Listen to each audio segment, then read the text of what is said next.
Mae yna ystadegau yn awgrymu mai dim ond 3 merch allan o bob 10 a dim ond 2 fechgen o bob 10 sydd yn bwyta ffrwythau yn ddyddiol. Felly mae hynny yn rhywbeth i ni ystyried fel rhieni sut da ni'n mynd i gael yn plant i fwyta ffrwythau llysiau yn amlach. Os ydy rhieni eisiau cyngor ynglyn â sut i gael plant i fwytau ffrwythau llysiau yn amlach, yna yr ateb ydy cael y plant i dyfu i cynnyrch eu hunan. Be da ni'n weld ydy bod plant sydd yn cael y cyfle i ddysgu sut mae pethau'n tyfu a nid yn unig dysgu ond deall lle mae ffrwythau llysiau'n dod, yna mae yna fwy o siawns wedyn iddyn nhw bwyta i cynnyrch eu hunan. Ac yn sicr mae yna ystadegau yn awgrymu bod plant sydd yn bwyta ffrwythau llysiau yn gynnar iawn yn eu bywyd yn parhau i wneud hynny am weddill eu hoes.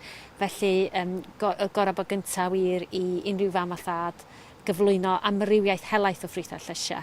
A dwi'n meddwl hefyd beth sy'n bwysig ydy, os ydych chi fel rhiant ddim yn o'r hoff o ryw lysieuyn neu ffrwyth, peidiwch â atal eich plentyn rhag i bwyta nhw.